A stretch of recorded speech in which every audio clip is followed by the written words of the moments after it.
حضرت انس بن مالک رضی اللہ تعالی عنہ روایت فرماتے ہیں قال كنا مع رسول الله صلی اللہ علیہ وسلم بتبوک فطلعت الشمس بيداء وبضياء وشعاع ونور لم أرها طلعت فيما مدى.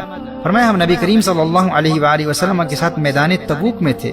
سورج ایسا صاف شفاف اور ایسی روشنی اور نور اور شعاعوں کے ساتھ نکلا کہ اس سے قبل ہم نے سورج کو نکلتے ہوئے کبھی اس قدر صاف شفاف اور روشن اور منور نہیں دیکھا تھا. حضرت جبریل امین نبی کریم صلی اللہ علیہ وسلم کی بارگاہ میں حاضر ہوئے تو نبی کریم صلی اللہ علیہ وسلم نے ارشاد فرمایا آج سورج کی اس تیز روشنی اور نور میں اضافے اور چمکیلی شعاعوں کی وجہ کیا ہے؟ حضرت جبریل امین عرض کرتے ہیں یا رسول اللہ صلی اللہ علیہ وسلم آج مدینہ منورہ میں حضرت معاویہ بن معاویہ اللیثی المزنی کا انتقال ہو گیا ہے اور ان کے جنازے کی نماز کے لیے اللہ جل وعلا نے 70,000 فرشتے آسمان سے بھیجے ہیں. نبی کریم صلی اللہ علیہ وآلہ وسلم نے ارشاد فرمایا کس عمل کے باعث؟ جبریل امین عرض کرتے ہیں قال بکثرت قراءتہ قل ھو اللہ احد باللیل والنہار. اور دوسری روایت میں ہے قائما وماشیا وقائدا ومتجعا. جبریل امین عرض کرتے ہیں یا رسول اللہ صلی اللہ علیہ وسلم ان کے جنازے میں 70,000 فرشتے اس لیے آئے ہیں کیونکہ یہ رات دن اٹھتے بیٹھتے چلتے پھرتے ہر وقت قل ھو اللہ احد کی تلاوت کیا کرتے تھے. سبحان اللہ. میں دوستو آپ کو سورہ اخلاص قل ھو اللہ احد کی روحانی پاور کا اندازہ نہیں ہے. یہ آپ کی دنیا بھی سنوار دیتی ہے آخرت بھی سنوار دیتی ہے. اب دیکھیے نبی کریم صلی اللہ علیہ وسلم میدان تبوک میں ہیں اور جبریل امین عرض کرتے ہیں یا رسول اللہ صلی اللہ علیہ وسلم اگر آپ کا ارادہ ہو تو زمین سمیٹ لوں اور آپ ان کی نماز جنازہ ادا کر لیں. کونین کے والی صلی اللہ علیہ وسلم نے اجازت عطا فرما دی اور مسند ابو یعلا کی دوسری روایت میں ہے کہ حضرت جبریل امین نے اپنا پر زمین پر مارا اور تمام درخت اور سب ٹیلے وغیرہ پست ہو گئے اور میدان تبوک سے مدینہ منورہ میں حضرت معاویہ بن معاویہ اللیثی المزنی کا جنازہ نظر آنے لگا. جب نبی کریم صلی اللہ علیہ وسلم نے نماز جنازہ شروع کی تو آپ صلی اللہ علیہ وسلم کے پیچھے فرشتوں کی 2 صفیں تھی اور ہر صف میں 70,000 فرشتے تھے.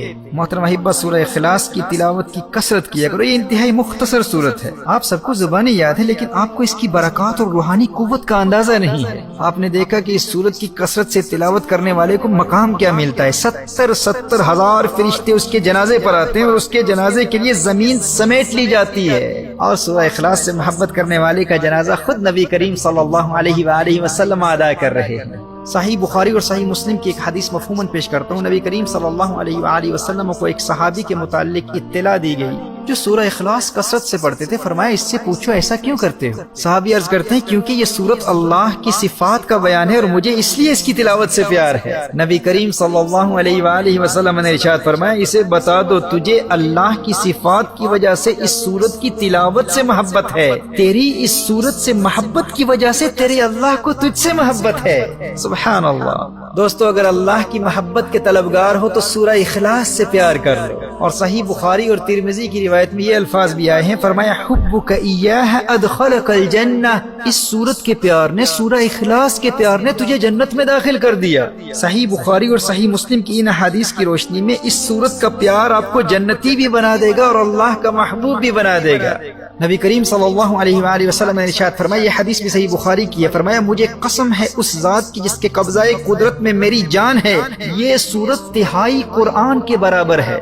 This Surah Ikhlas, which is also known as Surah Al-Tawheed, is 1/3 of the Quran. And whoever recites it thrice, whoever recites it 3 times will gain the reward of reciting the entire Quran. 3 مرتبہ پڑھ لیں مکمل قرآن پڑھنے کا ثواب ملے گا. مسند احمد کی حدیث ہے نبی کریم صلی اللہ علیہ وآلہ وسلم نے ارشاد فرمایا جو اس سورت کو 10 مرتبہ پڑھ لے گا اللہ جل وعلا اس کے لیے جنت میں ایک محل تعمیر فرمائے گا. حضرت عمر رضی اللہ تعالیٰ عنہ عرض کرتے ہیں یا رسول اللہ صلی اللہ علیہ وسلم پھر تو ہم بہت سارے محل بنوا لیں گے. اور سنن دارمی کی حدیث ہے 10 مرتبہ پر 1 محل، 20 مرتبہ پر 2 محل، 30 مرتبہ پر 3 محل. اور میرے دوستو جسے آخرت کی زندگی سے محبت ہو اور اسے اس سورت کی برکت سے جنت کے محلات کی ضمانت مل جائے پھر وہ سورہ اخلاص کی تلاوت سے محروم کیسے رہ سکتا ہے؟ اور پھر اس سورت کا کمال تو دیکھیے کہ یہ فقط آخرت کے محلات نہیں دنیا میں بھی محلات تعمیر کروا دیتی ہے. اس سورت کی تلاوت غربت و مفلسی اور بے روزگاری کا خاتمہ کر کے آپ کو مالدار اور دولت مند بنا دیتی ہے. امام طبرانی نقل کرتے ہیں نبی کریم صلی اللہ علیہ وآلہ وسلم نے ارشاد فرمایا جو شخص سورہ اخلاص کو گھر میں داخل ہوتے وقت پڑھ لے تو اللہ تعالیٰ اس گھر والوں سے اور اس کے پڑوسیوں سے بھی فقیری دور کر دیتا ہے۔ دیکھیے ایک شخص نبی کریم صلی اللہ علیہ وآلہ وسلم کی بارگاہ میں حاضر ہو کر تنگ دستی اور مفلسی اور بے روزگاری کا شکوہ کرتا ہے۔ نبی کریم صلی اللہ علیہ وآلہ وسلم نے ارشاد فرمایا جب بھی گھر میں داخل ہو تو گھر والوں کو سلام کہا کرو، السلام علیکم کہا کرو، اور پھر ایک مرتبہ سورہ اخلاص پڑھ لو، اور اگر گھر میں کوئی نہ ہو تو مجھ پر سلام پڑھ لینا۔